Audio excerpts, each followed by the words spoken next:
कम लोगों ने देखा था। उसे शोहरत का शौक नहीं था। उस दौरान देवा की दौलत में इतनी बढ़ोतरी हो चुकी थी जिसका उसने कभी ख्वाब भी नहीं देखा था। उस दौरान दो ऐसी खबरें उसकी नज़रों से गुजरी थी जिसे उसने बड़े गौर से पढ़ा था। उनमें एक तो उसके बाप के देहांत की खबर थी। दूसरी खबर उसके भाई शंकर चौहान के बारे में थी, जो प्रमोशन पाकर इंस्पेक्टर बन गया था। वो अब डिटेक्टिवों के एक स्क्वाड का चीफ इंस्पेक्टर था। बाप के देहांत की खबर पाकर देवा ने गुप्त रूप से अपनी माँ के लिए 20,000 रुपये महीना की रकम भिजवाने का इंतज़ाम यह झूठ बोलकर करवा दिया था कि उनका कोई दूर दराज का रिश्तेदार मरते वक्त ये व्यवस्था कर गया था। ये उसने इसलिए किया था कि बाप की मौत के बाद उसके परिवार को, माँ को, कोई आर्थिक तंगी न पेश आए। शंकर चौहान की तरक्की की खबर पढ़कर वो तल्ख अंदाज में हंस दिया था। उसे मालूम था कि शंकर कोई ईमानदार या कर्तव्यपरायण पुलिस ऑफिसर नहीं था। वो मौके से फ़ायदा उठाने से नहीं चूकता था, अलबत्ता सावधान ज़रूर रहता था। वो करप्ट था, मगर करप्ट मशहूर नहीं था। इसके अलावा शंकर चौहान अय्याश और रंगीन मिजाज भी था। किसी भी खूबसूरत औरत से संपर्क बढ़ाने का मौका मिलता था तो वो उससे पीछे नहीं हटता था। देवा को हंसी दरअसल ये सोचकर आई थी कि अगर कभी लोगों को मालूम हो गया कि शहर के सबसे बड़े क्रिमिनल गैंग का लीडर एक बहुत बड़े पुलिस ऑफिसर का सगा भाई है, तो लोगों की प्रतिक्रिया क्या होगी। एक भाई इतना बड़ा कानून का रक्षक और दूसरा भाई उतना बड़ा कानून का भक्षक।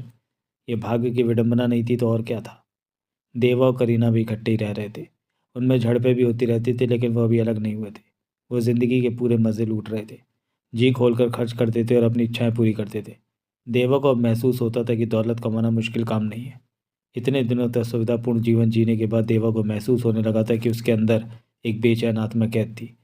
वो सोचता था कि मुंबई को तो उसने फतेह कर ही लिया था, अब यहाँ उसके करने को कुछ नहीं बचा था। अब उसे कोई दूसरी दुनिया तलाश करनी चाहिए थी जिसे वो जीत सके और उसके लिए अपनी योग्यताएं इस्तेमाल कर सके। उसने सुना था कि दिल्ली में भी कारोबार बहुत अच्छा था। गैर कानूनी शराब का व्यापार वहाँ भी बड़े पैमाने पर हो रहा था। बहुत ही मामूली दर्जे के गुंडे बदमाश ये काम कर रहे थे। वहाँ ज़्यादा मार धाड़ भी नहीं होती थी। वो अपने आदमियों के ज़रिए दहशत फैलाकर उस कारोबार पर कब्जा कर सकता था। अभी देवा इन्हीं योजनाओं पर सोच रहा था कि उसे पता चला दिल्ली के कुछ लोग इसी किस्म की प्लानिंग कर रहे थे। वहाँ सिर्फ जयराज प्रधान हिंसक और खतरनाक आदमी था। उसके बारे में देवा को पता चला था कि वो भी दहशत फैलाकर मुंबई के नाजायज़ धंधों पर कब्जा जमाने की सोच रहा था। देवा यह खबर सुनकर हंस दिया था। बड़े बड़े खून खराबों भरे तजुर्बों से गुजरकर उसका आत्मविश्वास इतना बढ़ गया था कि इस किस्म की खबरें उसे डराने के बजाय उसके दिल में उत्साह भर देती थी। देवा ने उन खबरों पर यकीन नहीं किया था, ना ही उन्हें ज़्यादा अहमियत दी थी। लेकिन एक दिन उसे मालूम हो गया कि कहीं ना कहीं खिचड़ी ज़रूर पक रही थी। हुआ ये था कि वह अपने होटल के रेस्टोरेंट के ग्राउंड फ्लोर पर बैठा खाना खा रहा था कि अचानक उसे सड़क की तरफ से मशीन गन की गड़गड़ाहट सुनाई दी थी। रेस्टोरेंट की मोटे शीशों वाली दीवारें धमाकों के साथ किरचियों में तब्दील होकर गिरने लगी थी। देवा ने अगर फर्श पर गिरने और मेज़ उलटने में ज़रा भी देर की होती तो उसका जिस्म गोलियों से छलनी हो गया होता। अपने आप को फर्श पर गिराने के दौरान ही उसने रिवॉल्वर भी निकाल लिया था। लेकिन इस स्थिति में उसका कोई फ़ायदा नहीं था। हमलावरों का मकसद भी शायद यही था कि अगर वो देवा को मार गिराने में सफल हो गए मार गिराने में सफल हो गए तो क्या कहने, अगर सफल ना भी रहे तब भी दहशत तो फैलेगी। दो तीन बस्ट मारने के बाद बाहर किसी गाड़ी के तेजी से दूर जाने की आवाज़ उभरी, फिर खामोशी छा गई। हमलावर शायद समझे थे कि देवा डर गया होगा, जबकि देवा उल्टी हुई मेज़ की आड़ में बैठा सोच रहा था कि अगर उसके विरोधी एक बार फिर लड़ाई शुरू करना चाहते हैं तो यूं ही सही। उसका ख्याल था कि ये नई छेड़छाड़ शुरू करने वाले पूर्वी गैंग के ही लोग थे। उनके इरादे खतरनाक थे। इसका अंदाज़ा देवा को बहुत जल्द हो गया। उसी रात उन लोगों ने देवा के बड़े बड़े गोदामों पर बम फेंके उसके दो आदमियों को मार डाला था। वो दोनों आदमी एक ऐसी गाड़ी में जा रहे थे जो कभी कभार देवा के इस्तेमाल में रहती थी। मुमकिन था कि उन्हें देवा के धोखे में ही मार डाला गया हो। देवा यह सब कुछ सुनकर भी परेशान नहीं हुआ था, बल्कि उसका खून गर्म हो गया था और दिमाग तेज़ी से काम करने लगा था। उसने पलटवार की योजना बनानी शुरू कर दी थी। दूसरे दिन भी वो ग्राउंड फ्लोर पर मौजूद था। वो अपनी ताज़ा योजनाओं के बारे में अपने आदमियों को निर्देश देता घूम रहा था कि उसने मारियो को एक लड़की के साथ लिफ्ट में दाखिल होते देखा था। मारियो उसका बेहतरीन गनमैन था। वो एक उत्कृष्ट निशानेबाज होने के साथ साथ बढ़िया कपड़े पहनने वाला जवान था। जब ऊपर जाने के लिए लिफ्ट का दरवाज़ा बंद होने लगा तो देवा को मारियो के साथ साथ ही लड़की की शक्ल भी नजर आई थी। देवा की आंखों के सामने जैसे बिजली सी कौंध गई थी। उसकी कनपटियां सनसनाने लगी थी। उसे अपनी आंखों पर यकीन नहीं आ रहा था। उसने आंखें फाड़कर एक बार फिर लिफ्ट की तरफ देखा था, मगर उस वक्त तक लिफ्ट का दरवाज़ा बंद हो चुका था। लिफ्ट ऊपर की तरफ रवाना हो चुकी थी। ये लड़की जो अभी अभी मारियो के साथ ऊपर गई है, क्या तुम जानते हो वो कौन है? देवा ने पास खड़े प्यादे से पूछा। उसकी आवाज़ में हल्का सा कंपन था। वो हकला भी रहा था। वो प्यादे ने लिफ्ट की तरफ देखा।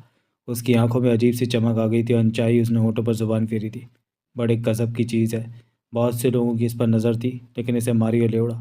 आजकल वो सिर्फ मारियो के साथ ही नज़र आती है। क्या तुम्हें उसका नाम मालूम है? नाम? हाँ, उसका नाम नेहा है। हे भगवान! देवा के मुंह से सीटी जैसी आवाज़ निकल गई थी। क्या हुआ बॉस, कुशल तो हैं? प्यादे ने चिंतित लहजे में पूछा था, क्योंकि देवा का चेहरा सफ़ेद पड़ चुका था। हाँ, सब ठीक है, देवा ने कमज़ोर सी आवाज़ में जवाब दिया था। उसके दिमाग में यादों की आंधी सी चल रही थी, जब उसकी माँ स्टोर चलाती थी और नया घर संभाला करती थी।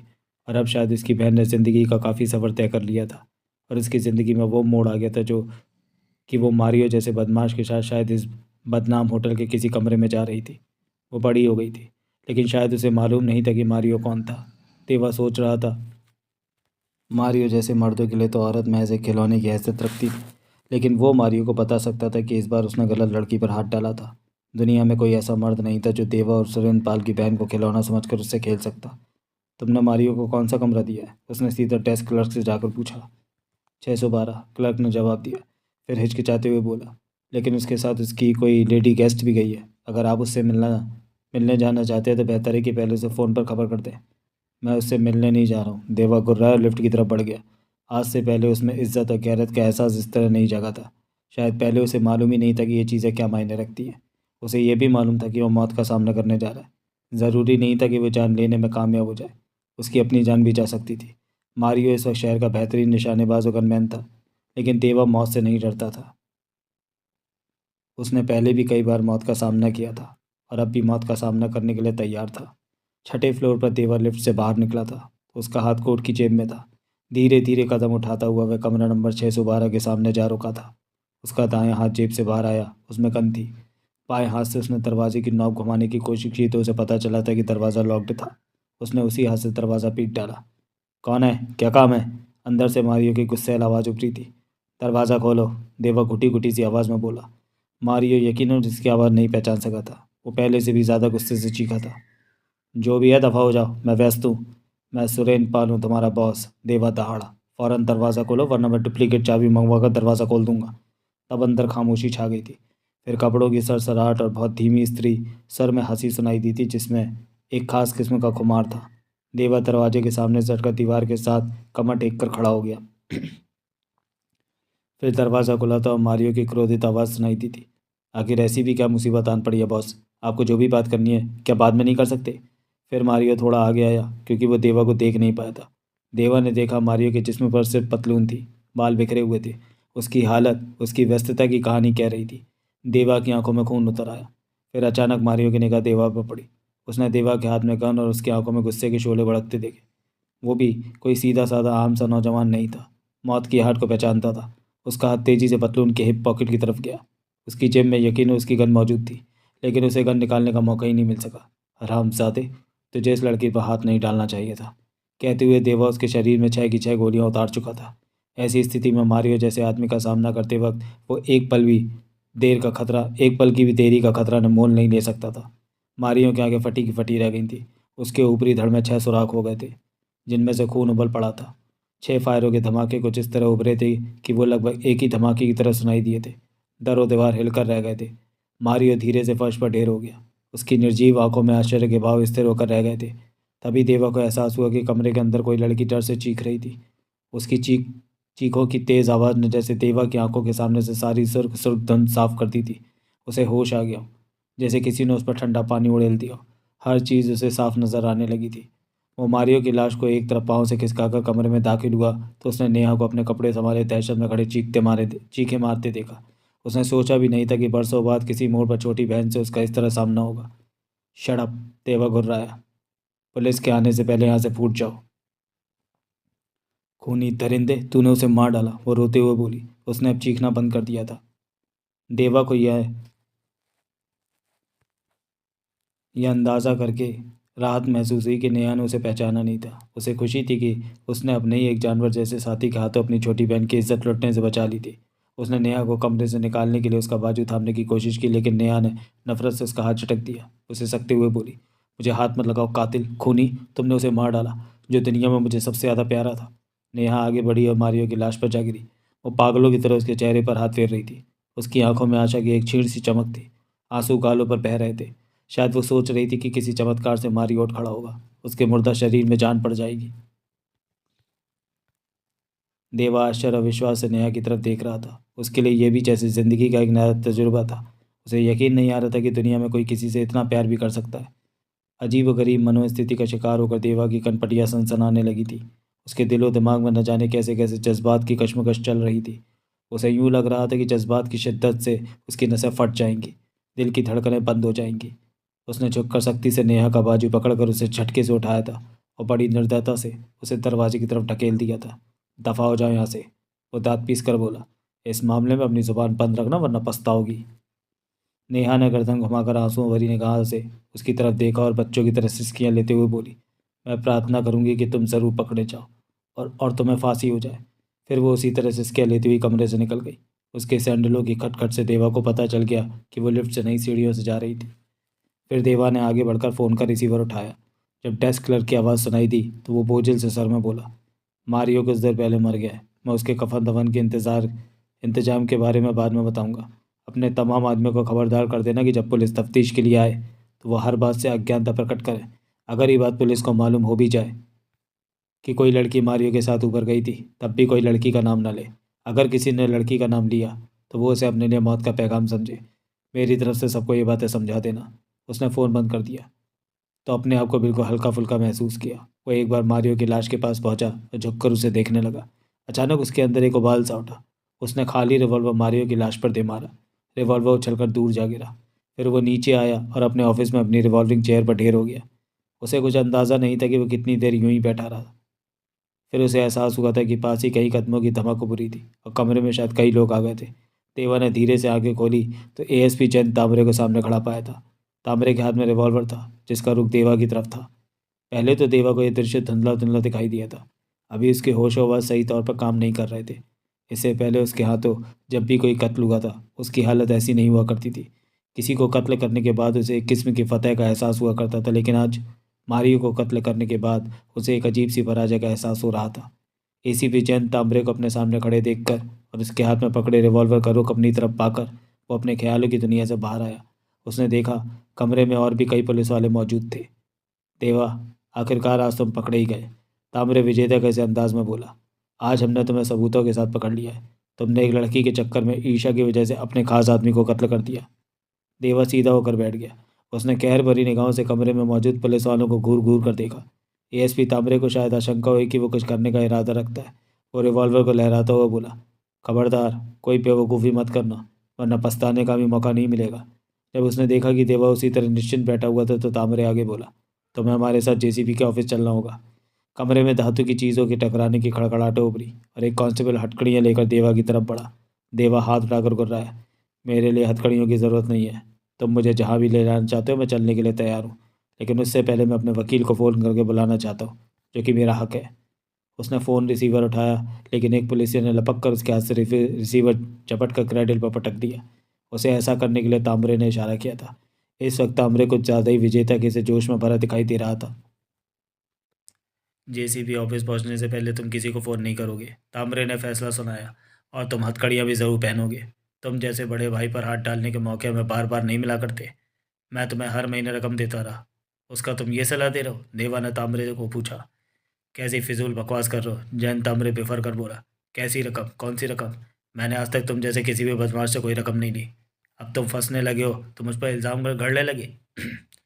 एसीपी जैन तांबरे इतनी सफाई से मुकर गया था और इतनी टिटाई से देवा की आंखों में आंखें डालकर देख रहा था कि देवा हैरान रह गया। देवा ने और कुछ कहने की कोशिश नहीं की। पुलिस वालों ने आकर उसका हथकड़ियाँ लगा दी और उसे अपने घेरे में नीचे ले चले थे।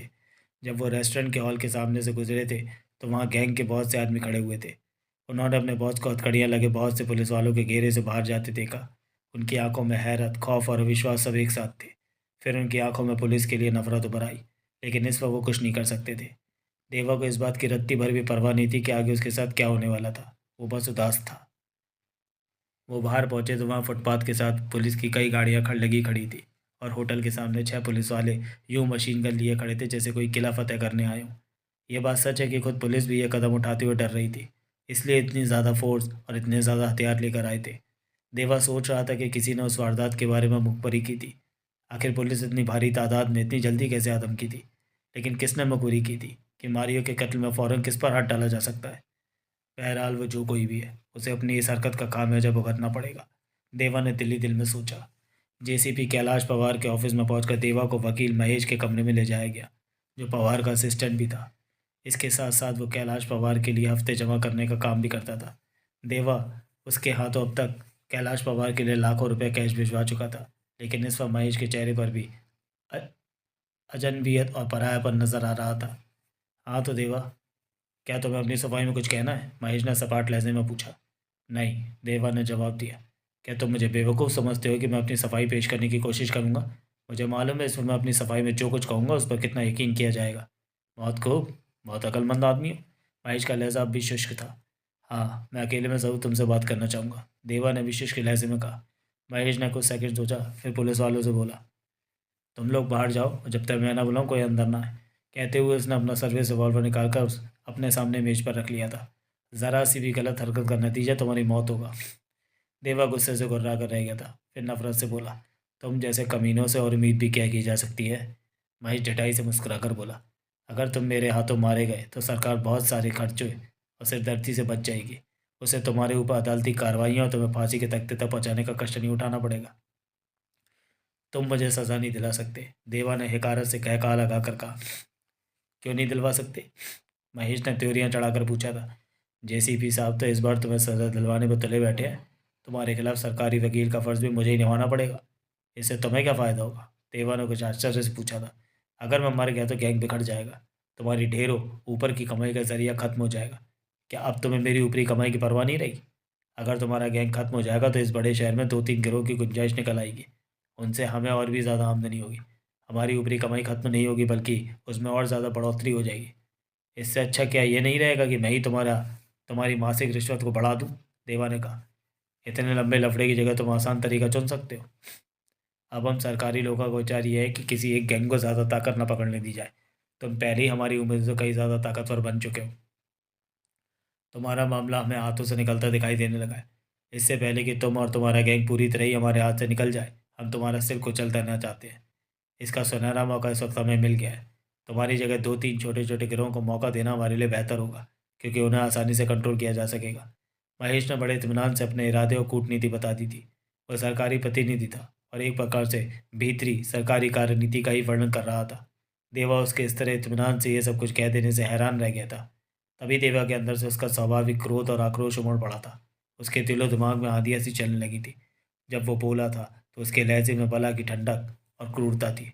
मिस्टर महेश, माननीय सरकारी वकील, कान खोलकर मेरी बात सुन लो। अगर तूने मुझे सज़ा दिलवाने की कोशिश की तो तू और तेरा वो रिश्वतखोर बहुत बहुत पछताओगे। उसने एक एक शब्द को नफरत से चबा चबा कर कहा था। तुम तुम मुझे धमकी दे रहे हो? महेश ने गुस्से से कहा था।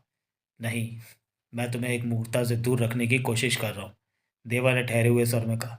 मुझे सज़ा दिलवाने की तुम्हारी कोशिश कामयाब नहीं होगी तो असफलता तुम्हारे सर्विस रिकॉर्ड पर एक काले धब्बे के रूप में दर्ज होगी, और पूरे अंडरवर्ल्ड तथा पुलिस कचहरी में बरसों तक तुम्हारा मजाक उड़ाया जाता रहेगा। ये तुम्हारी खुशफहमी है कि हम नाकाम रहेंगे। तुम्हें सज़ा दिलवाने के लिए एक ही गवाह काफ़ी है। कौन सा गवाह? देवा ने धड़कते दिल से पूछा था। वही लड़की जिसने हमें इस कत्ल के बारे में तुरंत सूचना दी थी और जिसकी खातिर तुमने मारियो को कत्ल किया था, वो सरकारी गवाह बनने के लिए तैयार है। कौन लड़की? देवा ने चौंक कर कहा। नेहा चौहान, महेश ने इत्मीनान से जवाब दिया तो देवा के दिमाग में ज़बरदस्त धमाका हुआ था। महेश बात जारी रखते हुए बोला, उस लड़की की खातिर तुमने प्रतिद्वंदिता का शिकार होकर मारियो को कत्ल कर दिया और वही तुम्हारी गिरफ्तारी की वजह बन गई। अब उसी की वजह से तुम फांसी पर भी चढ़ोगे। ये कोई नई बात नहीं है। अक्सर बड़े बड़े गैंगस्टर और डाकू किसी औरत की वजह से ही तबाही का शिकार होते रहते हैं। बड़े बड़े आतंकियों की बर्बादी की वजह भी औरत ही बनती रही है। किसी न किसी औरत ने ही उन्हें मौत के मुंह में पहुंचाया। देवा स्तब्ध बैठा उसकी बातें सुन रहा था। मुश्किल ये थी कि वो महेश की बातों का खंडन भी नहीं कर सकता था और उसे असल बात भी नहीं बता सकता था। अभी वो उस रहस्योद्घाटन के सदमे से ही उभर नहीं पाया था कि महेश ने एक बार फिर उसके दिमाग पर बिजली सी गिरा दी। वो कुछ सेकंड रुक कर बोला, तुमने खामा का बेचारे मारियो को कत्ल किया। तुम्हें उसको अपना मुकाबलेबाज नहीं समझना चाहिए था, क्योंकि मारियो पिछले हफ्ते ही कोलाबा के एक चर्च में उस लड़की से शादी कर चुका था। देवा के लिए यह बात और भी ज़्यादा विश्वसनीय थी। वो मारियो को अच्छी तरह जानता था। वो एक हरजाई भंवरा था और हर गली पर मंडराने का आदी था। लेकिन महेश जैसे आदमी की सूचना भी गलत नहीं हो सकती थी। वो सोच रहा था कि अगर महेश की सूचना सही थी तो ज़िंदगी में पहली बार मारियो ने स्थिर मिजाजी और शादी जैसी जिम्मेदारी का बोझ उठाने की शुरुआत की थी। मगर उसने पहले ही पड़ाव पर उसे मौत के मुंह में पहुंचा दिया था।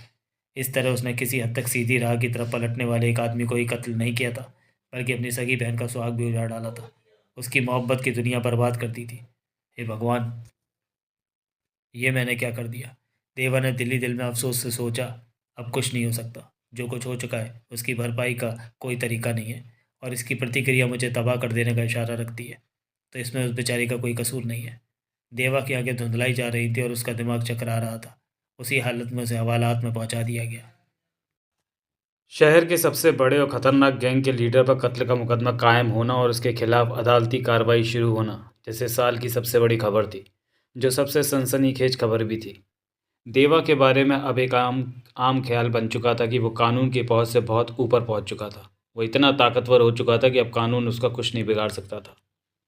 अब जबकि वो कानून की पकड़ में आ चुका था और उस पर कत्ल के इल्ज़ाम में बाकायदा केस भी चल रहा था, लोगों को हैरानी हो रही थी।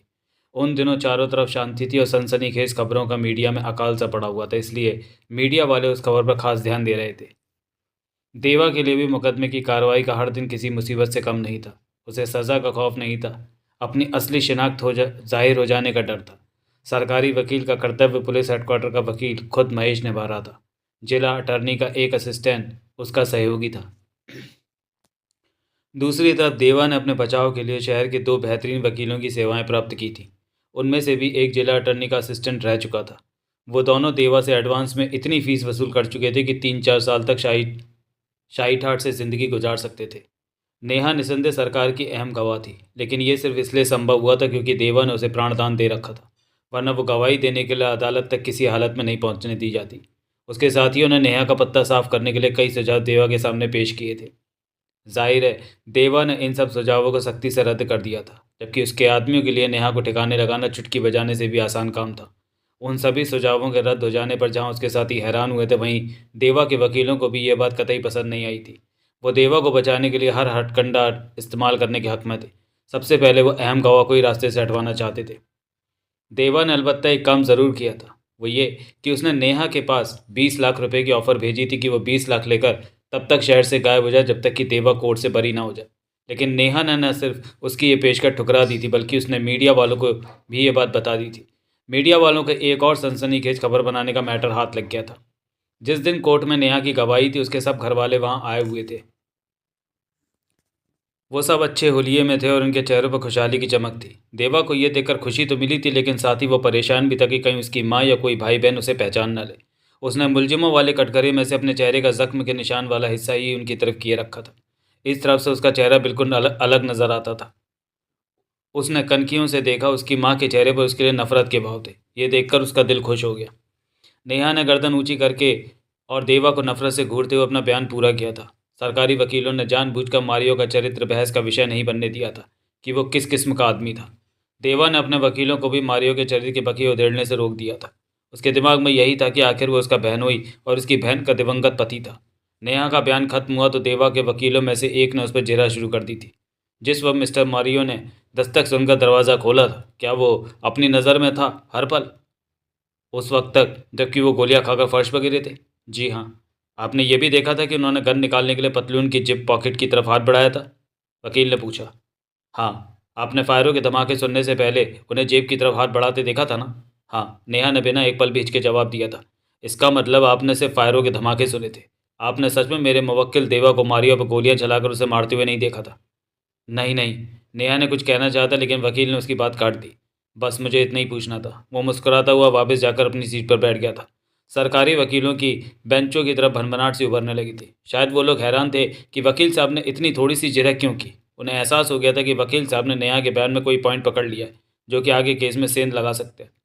खुद नेहा को भी एहसास हो गया था कि उससे कोई गलती हो गई है। वो कुछ और भी कहना चाहती थी, लेकिन अदालत के कर्मचारी ने उसे गवाहों के कटघरे से बाहर निकाल दिया।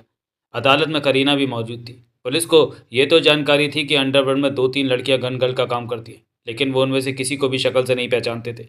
इस वक्त भी करीना अदालत में पुलिस वालों के सामने मौजूद थी, लेकिन उन्हें मालूम नहीं था कि जिस गनगल के सबसे ज़्यादा किस्से सुने जाते थे वो यही है। देवा को यह बात बड़ी अजीब लग रही थी कि करीना की आंखों में उसके लिए अजनबीपन था। उसकी हरकतों से एक पल के लिए भी ऐसा नहीं लगा था कि वो देवा से ज़रा सी भी जान पहचान रखती है। फिर उसे याद आया कि करीना तो उसके निर्देशों का पालन ही कर रही थी। उसने करीना से कहा था कि उसके बारे में लोगों को जितनी ज़्यादा जानकारी होगी उतनी ही ज़्यादा उसकी कमजोरियां लोगों के हाथ लगेंगी, इसलिए शायद वो सावधानी बरत रही थी। अदालत में देवा का भाई शंकर चौहान भी मौजूद था और ऐसा लगता था जैसे वो इस केस में खास दिलचस्पी ले रहा हो। हालांकि केस की तफ्तीश या पैरवी उसके जिम्मे नहीं थी। देवा ने देखा कि वह पहले के मुकाबले बहुत मोटा हो गया था। उसका चेहरा सुर्ख सुर्ख और फूला फूला दिखाई दे रहा था। देवा को मालूम था कि वो खूब जमकर शराब पीता था और अय्याशी का कोई मौका नहीं छोड़ता था। इन बातों के प्रभाव उसके चेहरे पर नजर आने शुरू हो गए थे। केस की सुनवाई के आखिरी दिन देवा ने अपने भाई शंकर को करीना के साथ दर्शकों की पहली कतार में बैठे देखा था। अदालती कार्रवाई के दौरान दोनों एक दूसरे से बराबर फुसफुसाकर बातें करते रहे थे। कई बार एक दूसरे की तरफ देखकर मुस्कुराए थे। ऐसा लगता था कि उन दोनों में अच्छी पहचान थी। देवा का दिमाग ये देखकर उतावला हो उठा था। उसने बड़ी मुश्किल से उन दोनों की तरफ से ध्यान हटाकर अदालती कार्रवाई की तरफ लगाया था। उसे अंदाजा था कि इस फास्ट ट्रैक कोर्ट में फैसले का वक्त करीब था। केस की सुनवाई के लिए विशेष रूप से ज्यूरी का गठन किया गया था। हालांकि ज्यूरी का प्रचलन अब समाप्त हो चुका था। महेश और उसका असिस्टेंट ज्यूरी के सामने तरह तरह की दलीलें देकर उन्हें कायल करने की कोशिश कर रहे थे कि सुरेंद्र पाल का वजूद समाज के लिए किसी पिशाच से कम नहीं था और उसे कत्ल के जुर्म में फांसी की सज़ा देकर समाज को उससे बचा लेना बहुत ज़रूरी था। उनकी बातें सुनकर देवा के बदन में जैसे चिंगारियां दौड़ रही थी। उसका दिल चाह रहा था कि बढ़कर उनकी गर्दनें मरोड़ दे। ये वो लोग थे जो नियमित रूप से उससे भत्ते और हफ्ते के रूप में हर महीने मोटी रकमें वसूल करते आ रहे थे, लेकिन वो इस वक्त ऐसी बातें कर रहे थे जैसे उनसे बड़ा पवित्र आत्मा वाला दुनिया में कोई दूसरा आदमी नहीं था और शहर में पाई जाने वाली सारी खराबियों की जड़ देवा ही था। उनकी बातें सुनकर देवा का गुस्से के मारे बुरा हाल था। फिर जब उसने अपने वकीलों को इस्तिगासा की दलीलों का जवाब देने और उनके इल्ज़ामों की बखें उधेड़ने के लिए खड़े होते देखा तो देवा को गुस्सा कम हो गया। उनके कुछ पॉइंट सुनकर उसके होठों पर मुस्कुराहट ले आए। वो बहुत अक्लमंदी से सारे मामले को लेकर चले थे और उन्होंने काफ़ी हद तक अभियोजन पक्ष के आरोपों को उपहासजनक साबित कर दिया था। उनका कहना था कि अगर केवल अनुमानों के आधार पर ही देवा को सज़ा दी गई तो यह बहुत बड़ा अन्याय होगा। अदालत का इस किस्म का कोई भी फैसला कानून की हत्या करने के बराबर होगा और राज्य के कानून के रिकॉर्ड पर एक बदसूरत दाग लग जाएगा। वकीलों की दलीलें बहुत ही बढ़िया और मार्मिक थी, लेकिन ज्यूरी उनसे ज़्यादा प्रभावित नहीं हुई थी। ज्यूरी के सदस्य दरअसल देवा के उस 10 बेहतरी बदमाश निशानोबाजों में से बहुत प्रभावित थे जो केस की सुनवाई के पहले दिन से लेकर दर्शकों की पहली लाइन में आकर बैठ जाया करते थे। वो एक नंबर के कमीने, लुच्चे और बदतमीज़ थे, मगर वो बेहतरीन कपड़े पहने होते थे। वो बस बैठे ठंडी सख्त और क्रूर नज़रों से ज्यूरी मेंबरों को घूरते रहते थे। उनकी आंखों में एक खामोश संदेश होता था। ज्यूरी के मेंबर इतने बेवकूफ़ नहीं थे कि उन आंखों के उस खामोश संदेश को ना पढ़ पाते। उनकी आंखें कहती थी कि अगर हमारे बॉस को कुछ हुआ तो तुम्हारी जानों की भी कोई गारंटी नहीं होगी। फैसला ज़रा सोच समझ कर सुनाना। जाहिर है कि हर इंसान की तरह ज्यूरी मेंबरों को भी जान प्यारी थी। जज साहब को 50 लाख रुपए सिर्फ इस काम के दिए गए थे कि वो ज्यूरी मेंबरों को इशारे देते रहे कि उनकी हमदर्दी देवा के साथ रहनी चाहिए। जज साहब ने नमक का हक उससे भी बढ़कर अदा किया था और ज्यूरी को साफ बता दिया था कि उनका झुकाव किस तरफ था। इन तमाम इंतज़ामों का नतीजा वही निकला था जो देवा चाहता था। आखिरकार नियमानुसार ज्यूरी के सदस्य एक अलग कमरे में गए और उन्होंने उस कमरे में सिर्फ 14 मिनट गुजारे थे और वापस आकर अपना फैसला सुना दिया था। उनकी राय में देवा बेगुनाह था। जाहिर है इसके बाद जज साहब को इस फैसले पर मुहर लगाने से कौन रोक सकता था। बरी होने के बाद देवा ने जाकर ज्यूरी मेंबरों के साथ बड़ी गर्मजोशी से हाथ मिलाया था तो वो सब बेहद खुश नजर आने लगे थे। वो बाहर राहदारी में आया तो उसके गार्डों ने उसे अपने घेरे में ले लिया था। देवा ने देखा कि उसका भाई शंकर एक तरफ दीवार से टेक लगाए खड़ा था। वो देवा को देखकर बोला, अगर आज बरी हो गए तो ये मत समझना कि तुम्हें कभी सज़ा मिलेगी ही नहीं। कभी ना कभी तुम्हारा हिसाब ज़रूर चुकता होगा। देवा ने ऐसे जाहिर किया जैसे उसने शंकर की बात सुनी ही ना ही उसने शंकर की तरफ ध्यान ही दिया था। वो लापरवाही के साथ उसके सामने से गुजरता चला गया था। सड़क पर बहुत से लोग जमा थे। इस मुकदमे की शोहरत की वजह से बहुत से लोग हर रोज़ अदालत पहुंच जाते थे। उनमें से बहुत से बाहर खड़े रहते थे। जब देवा अपनी बुलेट प्रूफ कार की तरफ बढ़ रहा था तो वो लोग उसे इस तरह देख रहे थे जैसे वो कोई बहुत बड़ा आदमी। उनकी आंखों में देवा के लिए नफरत की बजाय सम्मान के भाव नजर आ रहे थे। फोटोग्राफरों और रिपोर्टरों की एक भीड़ भी इसी तरह उसकी प्रतीक्षक थी, जैसे प्रधानमंत्री, सुपरस्टार्स और विदेशी राष्ट्र हितों के लिए प्रतीक्षक रहती थी। सारे के सारे बॉडीगार्ड लंबे कद वाले थे। वैसे तो उनका काम देवा को दुश्मनों की गोलियों से बचाना था, लेकिन वो उसको फोटोग्राफरों के आक्रमणों से भी बचाते थे। इस समय भी उन्होंने किसी फोटोग्राफर को देवा की तस्वीर खींचने का मौका नहीं दिया था। फिर भी गाड़ी में बैठने से पहले देवा रिपोर्टर से बात करने के लिए 1 मिनट को रुक गया। उसने कहा, मैं अपनी जीवन धारा बदलने वाला हूँ। मेरे पास अब बहुत दौलत है। अब मुझे खामा खा के चक्करों में पड़ने की ज़रूरत नहीं है। अफजल सुल्तान अक्लमंद था जो वक्त पर रिटायर हो गया। अपने तमाम वर्तमान कारोबार छोड़कर प्रॉपर्टी के काम में आ रहा। बस मेरे पास तुम लोगों के लिए इससे बड़ी खबर कोई नहीं है। क्या कर वो गाड़ी में बैठकर रवाना हो गया था। आधे घंटे बाद वो अपने अपार्टमेंट में था।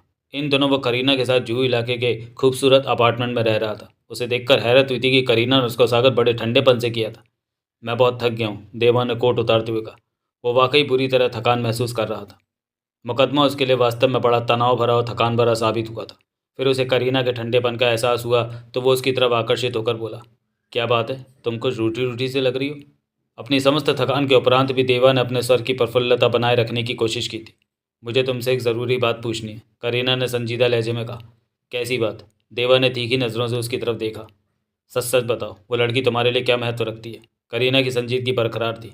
कौन सी लड़की। देवा ने कुछ हैरत से पूछा था। वही वही नेहा, जिसके लिए तुमने मारियो को मार डाला था। देवा को एक झटका सा लगा था। कुछ सेकंड्स के लिए वो गड़बड़ा गया था। उसे अपेक्षा नहीं थी कि करीना उससे इस तरह के सवाल करेगी। फिर उसे ख्याल आया कि इसमें करीना का कोई कसूर नहीं है। वो नेहा से उसके वास्तविक रिश्ते से उसी तरह अनजान थी जिस तरह की बाकी लोग थे। मेरी नज़र में उसका कोई महत्व नहीं है, वो संभल कर बोला। अगर तुम्हारी नज़र में या तुम्हारी ज़िंदगी में उसका कोई महत्व ना होता तो उसकी वजह से मारियो को कत्ल ना करते। करीना ने व्यंग्य से कहा। मैंने मारियो को उसकी वजह से कत्ल नहीं किया, देवा गुस्से लहजे में बोला। मारियो को कत्ल करने की वजह कुछ और थी। मुझे बेवकूफ़ बनाने की कोशिश ना करो। मारियो तुम्हारा सबसे खास आदमी था। तुम उसे किसी मामूली बात पर कत्ल नहीं कर सकते थे। उसकी वजह वो लड़की ही थी। तुम पागल तो नहीं हो गई हो। मैंने तो उससे पहले उस लड़की को देखा तक नहीं था। देवा के लहजे में कुछ तेज़ी आ गई थी। तुम खुद सोचो, अगर मेरा उससे कोई संबंध होता तो क्या वो मेरे खिलाफ गवाही देती। कई बार वक्त और हालात के साथ साथ औरत की भावनाएं भी बदल जाती हैं। करीना जिद पर अड़ी हुई थी। सिर्फ औरत की बात ना करो, देवा एक एक शब्द पर जोर देता हुआ बोला। कई बार मर्द की भी भावनाएं बदल जाती हैं। आज मर्द जिस औरत को पसंद करता है उसके साथ रहना चाहता है। ज़रूरी नहीं कि कल भी उसे पसंद करे और उसके साथ ही रहना चाहे। कई बार औरत अपनी जिद, अपने रवैये और अपनी बातों की वजह से मर्द के दिल से दूर हो जाती है। करीना फ़ौरन देवा का मतलब समझ गई थी, लेकिन वो शांत होने के बजाय पहले से भी ज़्यादा भड़क कर बोली थी। मुझे इस तरह की बातें सुनाने की ज़रूरत नहीं है। मुझे मालूम है तुम बहुत बड़े आदमी बन गए हो, लेकिन मुझे भी कोई ऐसी गिरी पड़ी औरत ना समझो। मुझे अब भी बहुत से चाहने वाले मिल जाएंगे, तुमसे अच्छे मिल जाएंगे। और जितना पैसा मैं तुम पर खर्च करता हूँ, देवा बोला, उतने पैसे में मुझे भी तुमसे अच्छी 10 लड़कियाँ मिल जाएंगी। तो ढूंढ क्यों नहीं लेते उन्हें। ज़रूर ढूंढ लूँगा, क्योंकि अब मेरे पास वक्त है, देवा ने कहा। और हाँ, अब जबकि ये जिक्र छिड़ी गए हैं तो ये बताओ कि तुम अदालत में उस पुलिस ऑफिसर से बड़ी घुल मिल कर बातें क्यों कर रही थी। कौन पुलिस ऑफिसर। करीना ने उत्तेजित लहजे में पूछा। मैं शंकर चौहान की बात कर रहा हूँ, जो उस लड़की नेहा चौहान का भाई है। तुम तो उस पूरी फैमिली को अच्छी तरह जानते लगते हो। करीना के लहजे में तीखा कटाक्ष था। बकवास बंद करो। देवा का लहजा अचानक क्रूर हो गया था। वो इस तरह करीना की तरफ बढ़ा था जैसे उसे मार बैठेगा, लेकिन फिर वो ढीला पड़ गया था।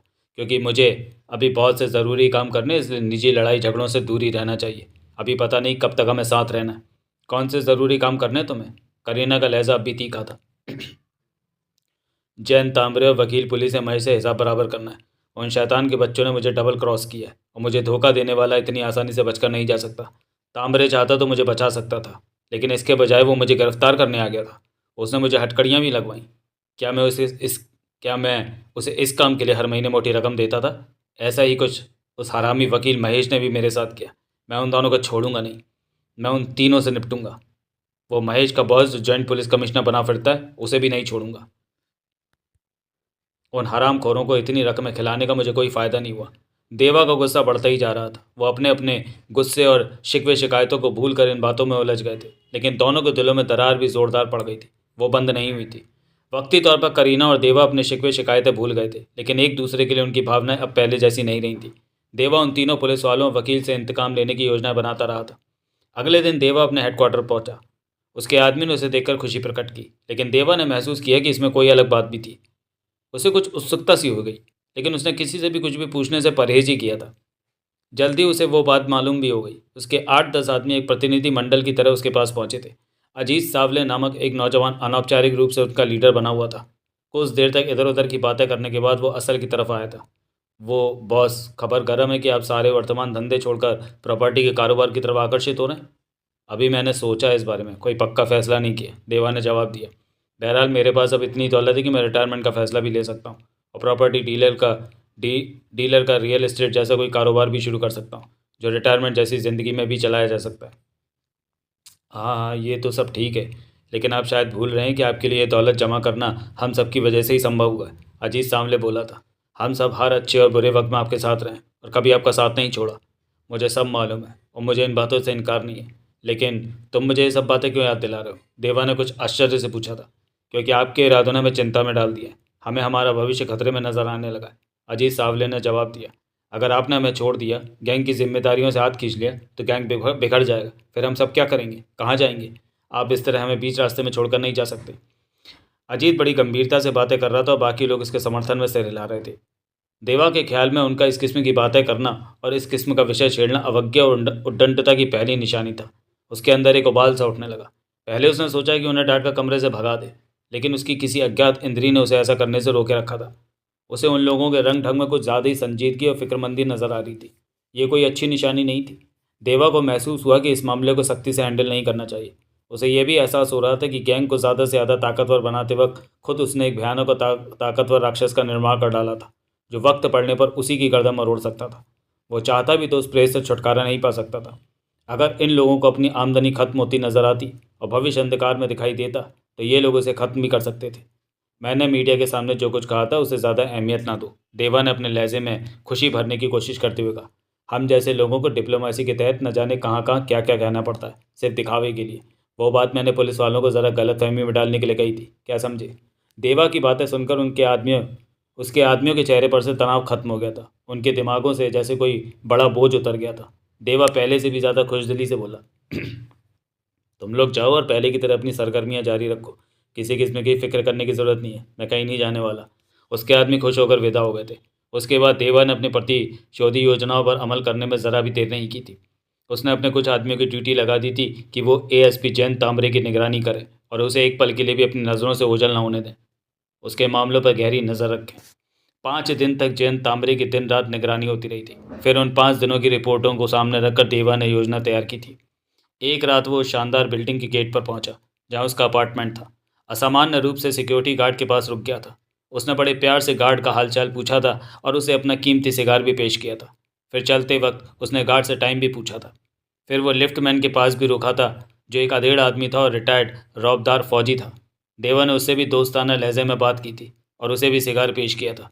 लिफ्ट में सवार होने से पहले देवा ने उससे भी वक्त पूछा था और अपनी घड़ी की तरफ देखकर बोला था, मुझे शक है कि मेरी घड़ी कुछ गलत चल रही है। लिफ्टमैन ने अपनी घड़ी में देखकर वक्त बताया तो देवा बोला था, इसका मतलब मेरी घड़ी ठीक ही चल रही है, थैंक यू। उसका अपार्टमेंट तीसरी मंजिल पर था। जब लिफ्ट वापस नीचे जाने के लिए रवाना हो चुकी थी, तो देवा अपने अपार्टमेंट में जाने के बजाय राहदारी के दूसरे सिरे पर मौजूद दरवाजे की तरफ चल पड़ा था। बिल्डिंग के पीछे फायर एस्केप की लोहे की तंग सी सीढ़ियां बनी हुई थी, जो पल खाती हुई हर फ्लोर के करीब से गुजर रही थी। देवा दरवाज़ा खोलकर उन सीढ़ियों पर पहुंच गया। खामोश कदमों से वो नीचे जा पहुंचा था। वहाँ एक काली गाड़ी उसकी प्रतीक्षक थी। वो फुर्ती से भीतर जा बैठा। गाड़ी फौरन रवाना हो गई। वैसी ही एक गाड़ी उसकी गाड़ी के पीछे थी और एक गाड़ी आगे थी। रात के घोर अंधेरे में वो गाड़ियाँ पूर्वी साइड को की एक गली में जा पहुंची। एक गाड़ी गली के एक कोने पर रुक गई और दूसरी कार दूसरे कोने पर, तीसरी कार बीच में ही रही। वो लाल ईंटों से बनी एक इमारत के सामने रुकी थी। इमारत 2 मंजिला थी। उस कार में बैठे चारों आदमियों ने सिर नीचे कर लिए थे। कार के शीशे भी नीचे कर दिए गए थे। पहली नज़र देखने से अब वो कार खाली नजर आती थी। देवा उसी कार में मौजूद था। उसके साथ 3 आदमी और थे, उनमें एक ड्राइवर था। कुछ देर वो सभी निश्चिंत बैठे रहे। फिर उनमें से एक ने खिड़की में से सिर निकालकर पुलिस वालों जैसी विजिल जोर से बजाई। रात को गश्त करने वाले कांस्टेबल इसी प्रकार की सीटी बजाया करते थे। रात के सन्नाटे में उस सीटी की आवाज़ उभरते ही गली के एक सिरे पर फायरों के 2 धमाके गूंजे थे। सीटी बजाने वाले आदमी ने दोबारा सिर कार में नीचे कर लिया था। कुछ क्षण बाद इस स्वर्ग ईंटों वाली इमारत का दरवाज़ा खुला और एक भारी भरकम आदमी नाइट ड्रेस में बाहर आया था। उसके हाथ में रिवॉल्वर था। वो यकीनन ये देखने बाहर निकला था कि बाहर क्या गड़बड़ थी। ये जैन तांबरे था। उसने सामने खड़ी कार को देखा और शायद यही समझा कि कार खाली है। उसी बीच गली के दूसरे सिरे से भी 2 फायरों के धमाके सुनाई दिए। तांबरे हिचकिचाते हुए सावधानी से रिवॉल्वर इधर उधर लहराते हुए उस तरफ दीवार के साथ साथ बढ़ने लगा। जब कार की तरफ उसकी पीठ हो गई तो कार का दरवाज़ा बेआवाज़ धीरे से खुला था। देवा ने लाइट मशीन गन की नाल दरवाजे से निकाली और ट्रिगर दबा दिया था। गोलियों की गड़गड़ाहट के साथ तांबरे बुरी तरह लड़खड़ाया था और फिर ज़मीन पर गिरता चला गया था। 3 सेकंड बाद वो औंधा पड़ा हुआ था। उसका मुंह एक गड्ढे के बिल्कुल किनारे पर था। कार तेज़ी से आगे बढ़ गई। दूसरी दोनों कारें भी चल पड़ी थीं। देवा जिस तरीके से खामोशी के साथ अपनी अपार्टमेंट बिल्डिंग से निकला था, उसी तरह वापस ऊपर पहुंच गया था और फुर्ती से कपड़े बदलकर अपने बेड पर जा पहुंचा था। उसे यकीन था कि उसे जाते हुए और वापस आते हुए किसी ने नहीं देखा था। जयंत तांबरे को रास्ते से हटाना देवा की बहुत बड़ी सफलता थी। वो बहुत देर तक यह सोचकर खुश होता रहा था कि उसने एक भ्रष्ट और तानाशाह किस्म के पुलिस ऑफिसर को उसके अंजाम तक पहुंचा दिया था। मगर दूसरे दिन इवनिंग न्यूज़ की खबरें पढ़कर देवा को ज़रा फिक्र लग गई थी। तांबरे जैसा भी था, बहरहाल पुलिस विभाग का एक सीनियर ऑफिसर था। उसकी मौत पर पुलिस विभाग की सख्त प्रतिक्रिया प्रकट हुई थी। पुलिस कमिश्नर ने खुद पत्रकारों से बातचीत करते हुए कहा था कि मुजरिमों के हौसले बहुत बढ़ गए और अब बहुत ज़्यादा सख्ती से उनका सफाया करना ज़रूरी हो गया। इस काम के लिए नौजवान पुलिस ऑफिसरों को आगे लाया जाना बेहद ज़रूरी था। इसलिए पुलिस कमिश्नर ने इंस्पेक्टर शंकर चौहान को प्रमोशन देकर उसे पूरे शहर का चीफ डिटेक्टिव बना दिया था। पुलिस विभाग में अब शंकर चौहान की हैसियत कमिश्नर के बाद सबसे ऊपर हो गई थी। उसके पास असीमित अधिकार थे और उसे अपराधी गिरोहों के साथ सख्ती से निपटने की जिम्मेदारी सौंप दी गई थी। शंकर चौहान ने यह ओहदा संभालते ही तमाम कूटनीति और लाग लपेट को ताक पर रखकर बयान दे दिया था कि उसके ख्याल में एएसपी जयंत तांबरे का कत्ल सुरेंद्र पाल के सिवा और किसी की कार्रवाई नहीं हो सकती थी। उसने कहा था कि मौका पाते ही वो सुरेंद्र पाल के खिलाफ सख्त से सख्त कार्रवाई करने से कतई नहीं हिचकिचाएगा। अगर सुरेंद्र पाल ने अपना आक्रामक रवैया जारी रखा और पुलिस फोर्स से टकराने की कोशिश की तो मौत उसका मुकद्दर होगी। देवा पहले तो ये पढ़कर मुस्कुरा रहा था। उसने सोचा था कि उसके भाई ने नए और बड़े ओहदे का रौब दिखाने के लिए खुद को बड़ा सख्त ऑफिसर जाहिर करने की कोशिश की थी। मगर फिर उसने गंभीरता से सोचा था कि अगर कभी ऐसा मौका आ गया कि जब दोनों भाई आमने सामने हो गए तो वो क्या करेगा। शंकर अगर कानून का बहुत बड़ा ठेकेदार बनकर उसके सामने आ गया तो वो क्या करेगा। जाहिर है कि शंकर की निगाहों में तो वो एक कानून तोड़ने वाला था। रात को जब देवा खाना खाने अपने ही ग्राउंड फ्लोर वाले रेस्टोरेंट में गया तो खुद को बहुत हल्का फुल्का महसूस कर रहा था। उसे इस वक्त शंकर, पुलिस कमिश्नर या कैलाश पवार की कोई परवाह नहीं थी। एक वेटर उसे ऑर्डर लेने आई। उसने ऑर्डर दे दिया और सोचने लगा। अब उसे जेसीपी कैलाश पवार और उसके असिस्टेंट महेश से इंतकाम लेना था। खाना खाते हुए भी वो इसी समस्या पर सोचता रहा था। उसकी प्राथमिकता में पहले तो वकील महेश को ठिकाने लगाना था। उस शख्स पर उसे बहुत क्रोध और आक्रोश था। अचानक फ़ोन की घंटी तेज़ आवाज़ में चीखने लगी थी। देवा ने रिसीवर उठाया था और भारी आवाज़ में हेलो कहने के बाद सुनने लगा था। उसकी आंखों में चमक उभर आई थी। दूसरी तरफ से उसे एक महत्वपूर्ण रिपोर्ट प्राप्त हो रही थी। कुछ देर बाद उसने सिर्फ एक ज़ोरदार हुंकार भरकर फ़ोन बंद कर दिया था। थोड़ी देर बाद ही वो अपने 4 अति विश्वसनीय आदमियों के साथ गाड़ी में बैठा उत्तरी इलाके की तरफ जा रहा था। तेज़ रफ्तार से उस इलाके में पहुंचने के बाद गाड़ी के ड्राइवर ने रफ्तार कम कर दी थी। शायद वो इस इलाके में किसी का ध्यान अपनी तरफ नहीं खींचना चाहते थे, क्योंकि ये उनके दुश्मनों का इलाका था।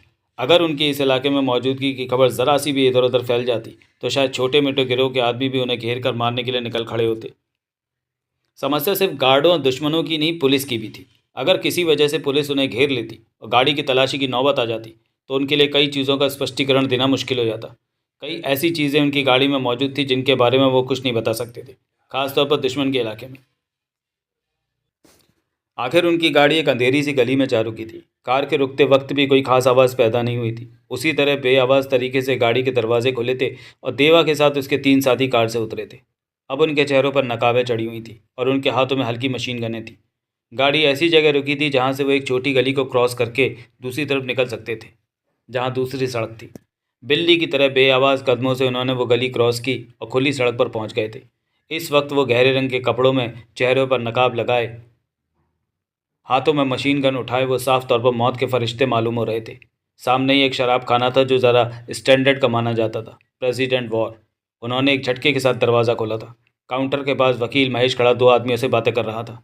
शक्ल सूरत और हुलिये से ही वो आदमी ऐसे लग रहे थे जिन्हें कम से कम जॉइंट पुलिस कमिश्नर के वकील असिस्टेंट के दोस्त तो नहीं होना चाहिए था। मगर महेश उनके साथ हंस हंस कर बातें कर रहा था। हकीकत यह थी कि महेश ने कुछ समय पहले प्राइवेट तौर पर मोटी फीस लेकर उनके खिलाफ एक कत्ल के केस की कोर्ट में पैरवी की थी। वो दोनों ही दुर्दांत हत्यारे थे। उसने कत्ल के उस मुकदमे की पैरवी सरकारी वकील के तौर पर की थी, जो अभियोजन पक्ष का वकील था। मगर बड़ी उत्कृष्टता से वो केस हार गया था और ये दोनों महानुभाव बाइज्जत बरी हो गए थे। ये उत्तरी इलाके में गैर कानूनी ठर्रे की भट्टियाँ चलाने वाले काफ़ी बदनाम बदमाश थे। लेकिन महेश को इस बात की रत्ती भर भी परवाह नहीं थी कि कोई उसे इन कातिलों के साथ देख लेगा तो क्या सोचेगा। दरवाजे पर कंधे से कंधे मिलाए बंदूकधारी आदमियों पर सबसे पहले वह बार टेंडर की नज़र पड़ी थी और हैरत भरे खौफ से उसकी आंखें फैल गई थी। उसे इस तरह दहशत से दरवाजे की तरफ देखते पाकर दूसरे दो आदमियों ने भी महेश के साथ ही साथ दूसरे दोनों आदमियों ने भी गर्दन मोड़कर उस तरफ देखा था। डोंट मूव, देवा गरजा था। बाहर में मौत की सी खामोशी छा गई थी। उस खामोशी में महेश की आवाज़ उभरी, हे भगवान, ये तो। उसकी बात अधूरी ही रह गई थी। मशीन गन की तड़तड़ाहट ने उसे बात पूरा करने की मोहलत नहीं दी थी। वो मुंह से जरा सी भी आवाज़ निकाले बगैर फर्श पर गिरता चला गया था। देवा ने इस तरह मशीन गन का बस्ट मारा था कि महेश का शरीर बीच में से दो हिस्सों में बढ़ते बढ़ते रह गया था। देवा के साथ ही बार में मौजूद तमाम लोगों को कवर किए हुए थे। देवा ने उन दोनों आदमियों को भी नहीं बख्शा था जो महेश से बातें कर रहे थे। उसके ख्याल में घटिया चला की भट्टियाँ चलाने वाले ऐसे आदमी जिन पर कल का मुकदमा चला हो और वह मुकदमा महेश जानबूझकर हारा हो, वो इस काबिल नहीं थे कि उन्हें जिंदा छोड़ दिया जाता। उसने एक और बस्ट मारकर उनका भी काम तमाम कर दिया। मशीन गन खामोश होने के बाद बार में खामोशी हो गई। उस खामोशी को देवा ने ही तोड़ा था। वो लाइट मशीन गन की नाल को इधर उधर लहराते हुए धाड़ कर बोला था, किसी और को गोलियों की खुराक चाहिए? बार में खामोशी ही रही। किसी ने कोई जवाब नहीं दिया था। सबने हैंड्सअप कर लिया था। उसके उठे हुए हाथ साफ तौर पर बता रहे थे। देवा फिर गरज कर बोला था, हमारे जाने से 5 मिनट बाद तक कोई बाहर नहीं निकलेगा। अगर कोई निकला तो उसे गोलियों की डोज मिलेगी। उसके आदमियों ने बाहर जाकर देखा और इशारे से उसे बताया कि बाहर रास्ता साफ था। उस दौरान ड्राइवर गाड़ी वहीं ले आया था। वो फुर्ती के साथ बाहर से निकलकर गाड़ी में बैठे थे और कार तेजी से रवाना हो गई थी। देवा का दिल इस ताज़ा कामयाबी से बेकाबू हुआ जा रहा था। उसने काफ़ी हद तक अपना हिसाब चुकता कर दिया था। अब सिर्फ जेसीपी कैलाश पवार बाकी बचा था। इसके अलावा देवा को उत्तरी इलाके में सिर उठा रहे नए गिरोहों पर भी गुस्सा था, जिनमें से किसी ने उसके जेल जाने से पहले उस पर हमला भी किया था। ये सोचकर ही उसका दिमाग ज्वालामुखी बनने लगता था कि अब छोटे मोटे बदमाशों के पर निकलने लगे थे और उस जैसे आदमी पर हमला करने की जरूरत करने लगे थे। बहुत पुराने ज़माने से मान्यता चली आ रही है, पैसे में बड़ी ताकत होती है। ख़ास तौर पर अंडरवर्ल्ड में तो पैसे से ऐसे ऐसे काम भी हो जाते हैं जो देखने में लगभग असंभव ही नज़र आते हैं। देवा को नहीं मालूम था कि करीना ने उस पर नज़र रखने के लिए उसके ही एक खास आदमी को सेट कर लिया था। इसके लिए करीना ने भारी भरकम रकम खर्च की थी। उसे देवा की दूसरी सरगर्मियों से कोई सरोकार नहीं था और उनका उसे काफ़ी हद तक पता भी था। वो तो देवा की किसी दूसरी औरत से अफेयर को लेकर चिंताग्रस्त थी। देवा की ज़िंदगी में किसी दूसरी औरत की कल्पना भी उसके लिए कष्टकारक थी, चाहे उनके आपसी संबंध कैसे भी थे। नेहा के बारे में जब से उसे पता चला था कि देवा ने उसकी खातिर मारियो को कत्ल किया था, तब से उसका शक बरकरार था। आम राय भी यही थी। हालांकि देवा ने इसका सख्ती से खंडन कर भी दिया था, मगर करीना का शक दूर नहीं हो पाया था। सिर्फ इस मामले में देवा की जासूसी कराने के लिए करीना ने उस आदमी को सेट किया था, लेकिन उसके पल्ले कुछ नहीं पड़ा था। लेकिन उस जासूस ने अपना हक अदा करने के चक्कर में करीना को देवा के एक औरत से संबंधों के बारे में झूठी और भड़काऊ रिपोर्ट दे दी थी। औरत का नाम नेहा था। करीना के लिए इतना जान लेना ही काफ़ी था, बाकी अंदाजे वो खुद ही लगा सकती थी। जब औरत संदेह और ईर्ष्या की अग्नि में सुलग रही हो तो ऐसे मामलों में उसके ख्याल और कल्पनाएं खूब काम करती है।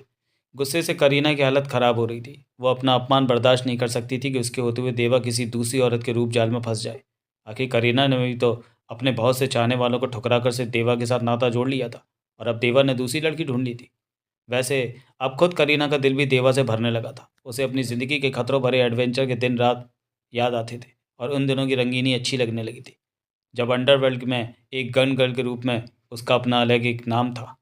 2 घंटे तक करीना इसी तरह की सोचों में उलझी रही थी और अपना खून जलाती रही थी। फिर आखिरकार वो एक फैसले पर पहुंच गई थी।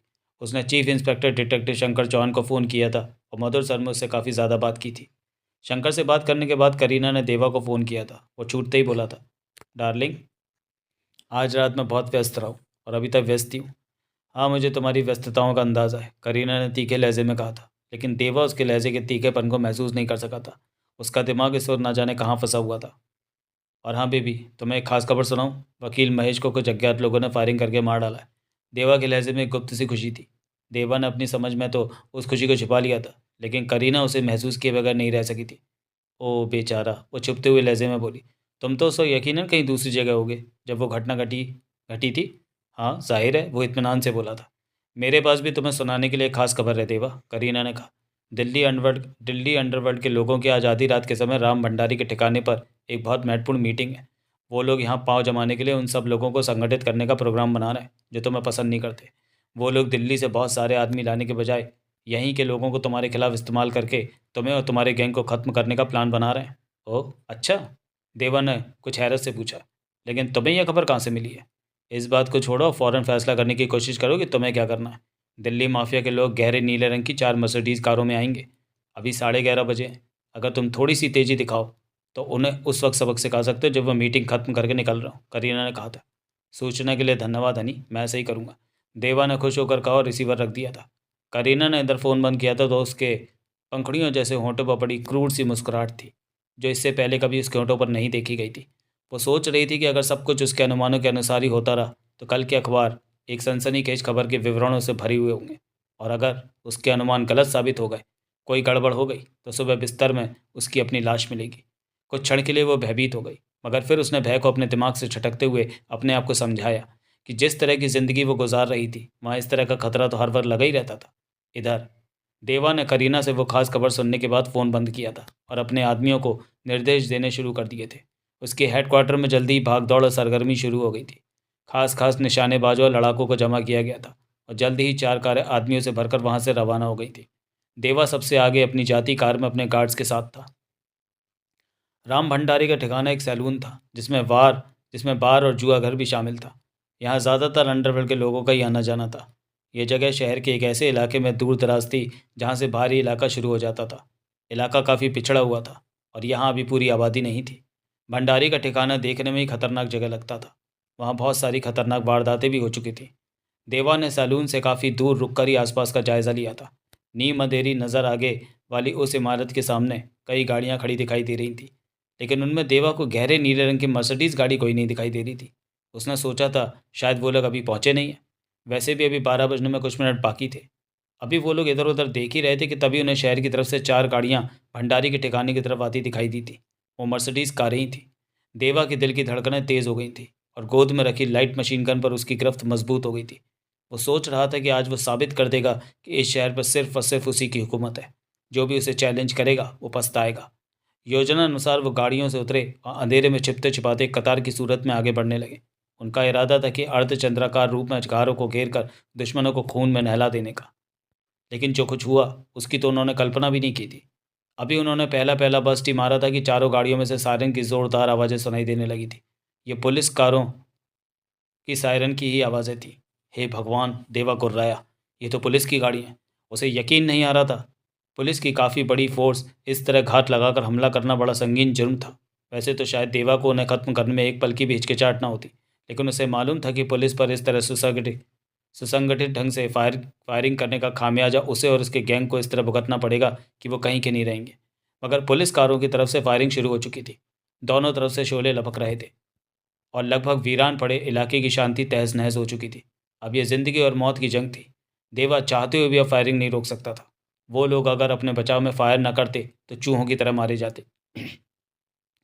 देवा का ड्राइवर भी उस मुकाबले में शामिल था। उसने देवा की ढाल बनकर फायरिंग करते हुए उसे बचाकर निकाल ले जाने की कोशिश की। वो दोनों अपनी गाड़ी में फायरिंग करते जा घुसे थे और गाड़ी मस्त हाथी की तरह लहराती हुई तेज़ी से आगे बढ़ गई, मगर एक स्क्वाड कार उनके पीछे रवाना हो गई थी। दोनों कारें तूफानी रफ्तार से खतरनाक अंदाज में लहराती हुई करीब 1 मील तक दौड़ती चली गई थी। दोनों कारों की खिड़कियों में से शोलों की लपक के साथ गोलियों की बारिश हो रही थी। देवा की गाड़ी में उसके 2 आदमी और भी थे, जिनमें से एक मर चुका था और दूसरा भी खून से लथपथ बुरी तरह कराह रहा था। आखिर देवा ने ही उसके सिर पर ज़बरदस्त घूसा मारकर उसे खामोश कर दिया था। पुलिस स्क्वाड कार किसी तरह भी उनका पीछा नहीं छोड़ रही थी। फिर देवा ने खुद ही मशीन गन से अपनी कार का पिछला शीशा तोड़ा था और उस तरफ से मशीन गन की नाल बाहर निकाल दी थी। धुएं और बारूद की दुर्गंध से उसको सांस लेना मुश्किल हो रहा था। सही तौर पर कुछ भी नज़र नहीं आ रहा था। ऐसी स्थिति में सही निशाना लेने का सवाल ही पैदा नहीं होता था। बस एक दूसरे पर अंधाधुंध फायरिंग हो रही थी। पुलिस स्क्वाड कार शायद बुलेट प्रूफ थी। देवा ने उस कार के टायरों को निशाना बनाने की कोशिश की। आखिर एक टायर बुरी तरह धमाके से फट गया था। स्क्वाड कार बुरी तरह लहराई थी, लेकिन अगले ही पल खुद देवा की कार भी उलट गई थी। ड्राइवर का एक मोड़ काटते वक्त अंदाज़ा गलत हो गया था। फिर गाड़ी पहियों के बल कुछ देर रगड़ खाकर रुक गई थी। उसके पहिए अब भी घूम रहे थे। ड्राइवर की तरफ से कोई आवाज़ नहीं उभरी थी। लगता था वो मर चुका था। देवा अभी तक जोश में था, लेकिन अब उसका सिर घूम रहा था। उसे खुद अंदाज़ा नहीं था कि उसे कहाँ कहाँ चोटें आई थी। वो अपने ज़ख्मी और मुर्दा साथियों के नीचे दब गया था। बड़ी मुश्किल से देवा ने खुद को उनके नीचे से निकाला और किसी तरह गाड़ी से बाहर निकला। उसने मशीन गन की नाल गाड़ी के नंबर पर टिकाई। कार स्क्वाड थोड़े फासले पर आ रुकी थी और उनमें से 2 आदमी उतरकर देवा की उल्टी हुई कार की तरफ बड़ी सावधानी से बढ़ रहे थे। उन दोनों के हाथों में रिवॉल्वर थे। देवा ने ट्रिगर दबाया, लेकिन उसकी मशीन गन से महज क्लिक की आवाज़ निकल कर रह गई। उसकी मैगजीन खाली हो चुकी थी उसी क्षण उन दोनों आदमियों ने चौंक कर देखा था। इससे पहले उन्हें देवा की मौजूदगी का एहसास नहीं हुआ था।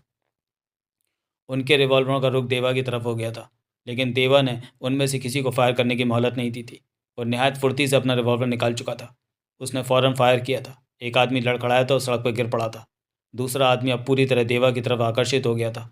वो अपने ढेर हो चुके साथी पर 2 क्षण के लिए झुका था, फिर अपना रिवॉल्वर देवा की तरफ घुमाते हुए तेजी से सीधा हुआ था। परंतु गहरा अंधेरा होने के बावजूद भी देवा उस दूसरे आदमी को उसकी आकृति की वजह से पहचान चुका था। वो जेसीपी कैलाश पवार था, उसका शिकार, जो कि अभी तक बचा हुआ था। इससे पहले कि वो देवा पर फायर कर पाता, देवा ने 1-2 फायर उस पर कर दिए। अगले ही पल सड़क पर कुछ गिरने की आवाज़ आई। देवा समझ गया कि वो रिवॉल्वर गिरने की आवाज़ थी। फिर कैलाश पवार को गिरते देखा। देवा के होंठों से घबराहट निकली। पुलिस ने ज़बरदस्त घेरा डाला था उसे खत्म करने के लिए। खतरा भी सिर पर था और पुलिस वाले भी आ सकते थे। देवा कार से निकलने की कोशिश करने लगा। वो जानता था कि अब उसका खेल खत्म हो चुका है। पुलिस उसे छोड़ेगी नहीं। जाने कितने पुलिस वाले मारे गए थे, उनमें से अभी तक वो सिर्फ कैलाश पवार को ही पहचान सका था। देवा कार से निकलने की चेष्टा करने लगा, परंतु कार की सीट इस तरह मुड़ चुकी थी कि वो बीच में फंसा पड़ा था। देवा पूरी कोशिश करने लगा कि सीट की पुष्ट को वापस धकेल कर उसके बीच में से निकल सके। उसी पल देवा सतर्क हो गया। उसके दांत सख्ती से भिज गए। उसके कानों ने करीब आते कदमों की आड़ सुनी थी। तो आखिर और पुलिस वाले आ ही गए। देवा को अपनी मौत नजर आने लगी। कार उसके लिए चूहेदान साबित होने वाली थी। पुलिस वालों ने गोलियां बरसाकर उसे कार में ही खत्म कर देवा। तभी उसके कानों में जो आवाज़ पड़ी वो उसे राहत देने वाली थी। ये जगमोहन की आवाज़ थी। गोली मत चलाना देवा, ये मैं हूँ जगमोहन। मेरी आवाज़ सुन रहे हो तो जवाब दो। जगमोहन के ऐसे मौके पर यहाँ होने पर वह हैरान भी था। मैंने तुम्हारी आवाज़ पहचान ली है, देवा ऊंचे स्वर में बोला। मैं कार के पास आ रहा हूँ, गोली मत चला देना। जगमोहन की आवाज़ पुनः आई, फिर कदमों की आहट सुनाई दी। कार के बाहर क्या हाल है, देवा ने पूछा। 2 पुलिस वाले मारे पड़े हैं, बाकी सब ठीक है, जगमोहन की आवाज़ कानों में पड़ी। जगमोहन कार के पास आ पहुंचा था। बाहर निकलो देवा। सीट की पुष्ट टेढ़ी होकर मुझे दबाए हुए निकल नहीं पा रहा, देवा ने कहा। ठहरो मैं देखता हूँ, बाहर से जगमोहन ने कहा। जगमोहन की कोशिशों के बाद 5 मिनट में देवा कार से बाहर था। देवा के शरीर पर कई जगह जख्म बन गए थे। एक टांग में दर्द हो रहा था। निकलो यहाँ से, देवा ने गहरे अंधेरे में नजर दौड़ाते हुए कहा। वो पुलिस वालों की कार खड़ी है, जगमोहन बोला। उसे रहने दो, यहाँ से निकलने में हमें अंधेरे का फ़ायदा मिलेगा। दोनों अंधेरे में भागने लगे। घटनास्थल से वो दूर हो जाना चाहते थे।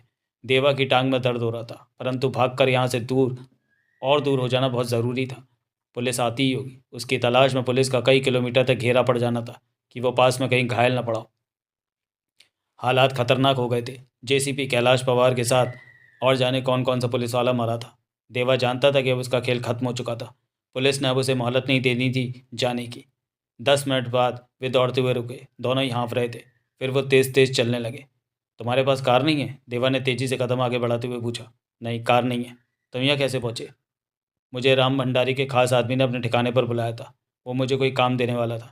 मैं ठिकाने पर ही था, तब मुझे पता चला कि राम भंडारी आजकल पुलिस का खास बना हुआ है। उसके एक आदमी के मुंह से निकल गया कि पुलिस आज सुरेंद्र पाल को मारने वाली है। सुरेंद्र पाल तक खबर पहुंचा दी गई है कि राम भंडारी के ठिकाने पर उसके खिलाफ कुछ किया जा रहा है और सुरेंद्र पाल कभी भी यहाँ पहुँच सकता है। राम भंडारी इस मामले में पुलिस का पूरा साथ दे रहा है, यानी कि तुम्हारे लिए पुलिस ने यहाँ जाल बिछाया हुआ है। ये खबर सुनी तो मैं सोचने लगा कि तुम्हें कैसे खबर दूँ, कैसे सतर्क करूँ, कि तभी बाहर गोलियाँ चलने की आवाज़ें आने लगी। मैं बाहर निकला, पता नहीं क्या क्या हो रहा था, कौन किस पर गोलियां चला रहा था। अंधेरे में कुछ समझ नहीं आया।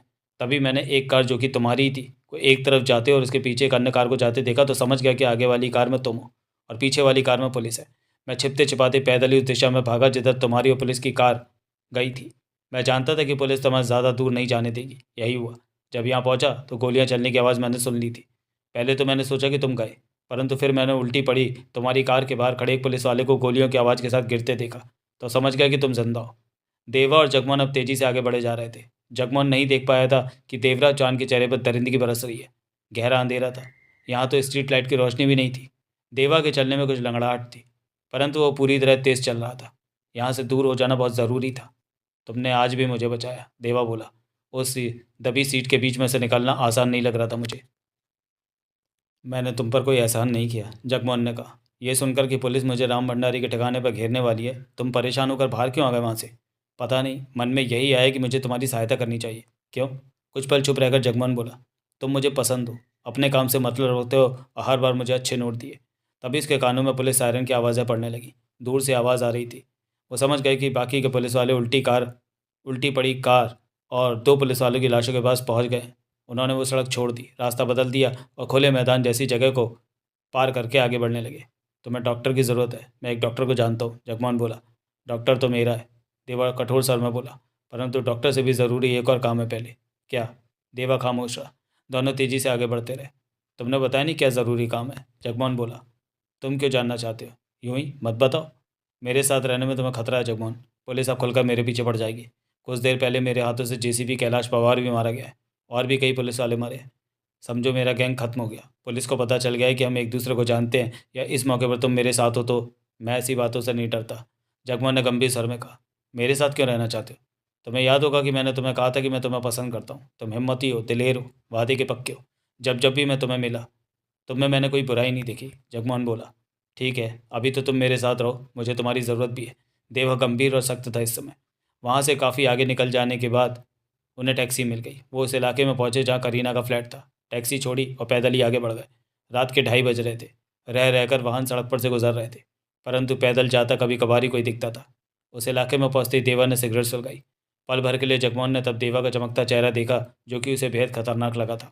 जगमोहन ने कहा, तुम्हें इस वक्त उस लड़की के पास नहीं, डॉक्टर के पास जाना। कौन सी लड़की? करीना। तुम जानते हो उसे? देवा ने जगमोहन को देखा।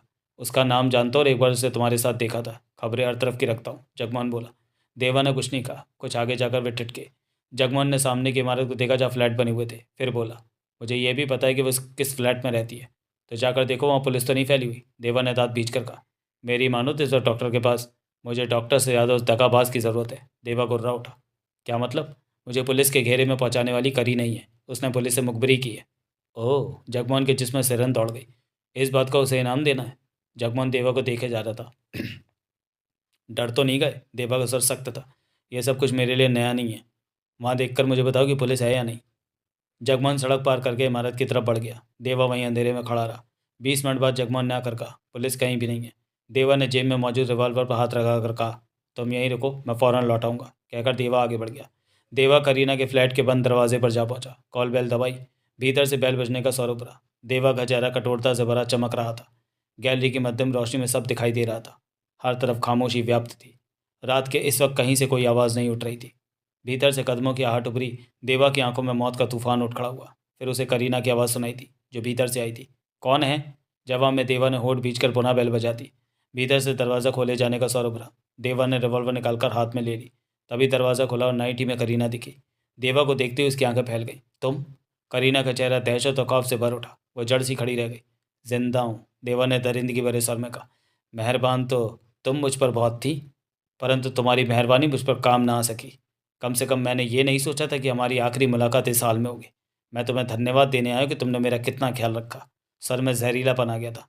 बुत बन गई थी करीना उसे देखते हुए। देवा ने खुले दरवाजे से भीतर जाने की चेष्टा न की। रिवॉल्वर हाथ में थी। क्यों किया तुमने ऐसा? देवा ने क्रूर स्वर में पूछा। करीना का जिस्म इस तरह कांपा जैसे उसे होश आ गया। जवाब दो, क्यों किया तुमने ऐसा? तुमने नेहा को पाने के लिए मारियो की हत्या कर दी। तुम अब मेरे से दूर होते जा रहे। नेहा मेरी छोटी बहन है। देवा गुर्रा उठा। क्या? करीना का मुंह खुला का खुला रह गया। तुम्हारी बहन? छोटी बहन। देवा के होठों से फुफकार निकल रही थी। कौन सा पुलिस वाला तेरे साथ था मुझे मार डालने के लिए? शंकर चौहान। करीना की हालत अजीब सी थी। शंकर चौहान तो नेहा का बड़ा भाई है, फिर तुम? मैं शंकर चौहान का छोटा भाई देवराज चौहान हूँ, परंतु लोग मुझे देवा के नाम से जानते हैं। देवा ने दांत भींच कर कहा। ओह, करीना की हालत अजीब सी थी। डर, हैरानी, दहशत ने उसके चेहरे पर डेरा डाल दिया था। मुझे माफ़ कर दो, मैं नहीं जानती थी कि नेहा तुम्हारी बहन है। तुमने भी तो नहीं बताया कि। देवा का रिवॉल्वर वाला हाथ ऊपर उठा। करीना की आंखें मौत के भय से फैल गई। ये सब कुछ मैंने तुझे इसलिए बताया कि तू ये बात किसी को बताने के काबिल नहीं रहेगी। नहीं सुरेंद्र, ओ देवा, मैं तो। तेज़ आवाज़ के साथ एक साथ 3 फायर हुए। पूरी इमारत रात के सन्नाटे में कांप उठी। एक गोली करीना के माथे में जा लगी, 2 छाती में, और वो इस तरह पीछे गिरी जैसे किसी ने धक्का दे दिया हो। देवा ने रिवॉल्वर जेब में रखा और पलटकर सीढ़ियों की तरफ बढ़ गया। इमारत से बाहर निकलकर देवा जगमोहन से मिला। दोनों आगे बढ़ गए। देवा अभी भी लंगड़ा कर चल रहा था। टांग में दर्द बढ़ गया था। देवा के चेहरे पर कठोरता नाच रही थी। वहाँ ज़्यादा लोग थे क्या? जगमोहन ने पूछा। मैंने 3 गोलियां चलने की आवाज़ सुनी थी। मैंने दिल खोल कर उसे गद्दारी का नाम दिया है। देवा गुर्राया। उसने ऐसा क्यों किया था? जगमोहन ने पूछा। वो बेवकूफ़ थी, उसकी सोचें गलत थी, परंतु वो मुझे इतना तो समझा गई कि मुझे औरतों से दूर रहना होगा। मैं नहीं चाहता कि दोबारा कभी औरत के धोखे का शिकार होकर फिर मौत के मुंह में पहुंच जाऊं। तुम अभी भी खतरे में हो, पुलिस तुम्हें छोड़ेगी नहीं। सही कहते हो, मुझे अपने बारे में फिर से सोचना होगा। मेरे लिए हालात खतरनाक हो चुके हैं। तुम जाओ। क्या? जगमोहन के होठों से निकला। तुम जाओ, मेरी वजह से तुम बेमौत मारे जाओगे, देवा बोला। कुछ पल खामोशी से जगमोहन चलता रहा, फिर उसने कहा, तो मैं डॉक्टर के पास मैं चला जाऊंगा। अगर मैं तुम्हारे साथ रहूं उसके बाद तुम्हें छोड़ दूंगा, जगमोहन ने गंभीर स्वर में कहा। कुछ देर बाद उन्हें टैक्सी मिल गई। देवा जगमोहन के साथ अपने खास डॉक्टर के पास पहुंचा। सुबह के 4 बज रहे थे। सड़कों पर लोगों का, वाहनों का आना जाना शुरू हो चुका था। डॉक्टर नींद से उठा था, उसका परिवार भी वहीं रहता था। देवा को अपने घर आया पकड़ चौंका, परंतु देखते ही समझ गया कि देवा घायल है। उसने तुरंत देवा का चेकअप किया, घायल जिस्म पर दवा लगाई, कई जगह पट्टी बांधी, खाने को दवा दी। टांग के बारे में उसने कहा कि तेज झटका लगने की वजह से टांग में समस्या पैदा हुई है। वो दवा खाता रहा, आराम करे और सुबह शाम टांग की मालिश करवाए। 15 दिन में टांग ठीक हो जाएगी। देवा को पता था कि जब गाड़ी पलटी थी तब टांग काड़ी में गई अटक गई थी और तभी टांग में तेज़ दर्द हुआ था। डॉक्टर ने चाय पिलाई उन्हें। उसके बाद देवा और जगमान बाहर आ गए। दिन निकल आया था। देवा सड़क किनारे रुक गया और सिगरेट सुलगा ली। चेहरे पर कठोरता थी तो गंभीरता भी थी। तुम्हें इस तरह दिन के उजाले में खुले में नहीं रहना चाहिए, जगमोहन बोला। मैं अपने किसी भी ठिकाने पर नहीं जाना चाहता, देवराज चांद ने सोच भरे सर में कहा। करीरा से एक बार मुझे धोखा मिल चुका है। पुलिस अब बुरी तरह मेरे पीछे है। मेरा ही कोई आदमी पुलिस तक खबर पहुंचा सकता है। अब लोगों पर से मेरा भरोसा उठ गया है। तो कहाँ जाओगे? यही सोच रहा हूँ। मुझ पर भरोसा है? जगमोहन ने गंभीर स्वर में पूछा। देवा ने जगमोहन को देखा। जगमोहन की निगाह देवा पर ही थी। जहाँ मैं रहता हूँ वहाँ चलो, जगमोहन बोला। एक कमरे का घर है, मेरे से मिलने भी कोई नहीं आता। तुम वहाँ आराम से छिपे रह सकते हो और किसी को पता भी नहीं चलेगा। तुम्हारी माँ भी तो, देवा ने कहना चाहा। वो मर चुकी है, जगमोहन ने सपाट स्वर में कहा। जिस दिन तुमसे पैसे लेकर गया था उससे अगले दिन माँ का ऑपरेशन हुआ और तीसरे दिन वो मर गई। मैं अकेला रहता हूँ, माँ नहीं, बाप नहीं, भाई बहन नहीं। मुझ जैसे कंगले को कोई दोस्त भी नहीं बनाता। परंतु तुम मेरे घर में सुरक्षित रह सकते हो। मैं भी चाहता हूँ कि तुम पुलिस से बच जाओ। अगर कोई और जगह है तुम्हारे पास तो बेशक वहाँ जा सकते हो। देवा जगमोहन को देखे जा रहा था। जगमोहन ने दोबारा कुछ नहीं कहा था। अगर पुलिस मुझ तक पहुंच गई तो वो तुम्हें भी मार देगी, तुम्हें इस बात की फिक्र नहीं? जगमोहन मुस्कुरा पड़ा। मेरी फिक्र मत करो, मैं इन बातों से डरने वाला नहीं, परंतु मेरा दावा है कि पुलिस तुम तक नहीं पहुंच सकेगी। मेरे घर पर पहुंचने के बाद तुम सुरक्षित हो जाओगे। खाना वहीं खिलाऊंगा जो मैं घर पर बनाता हूँ।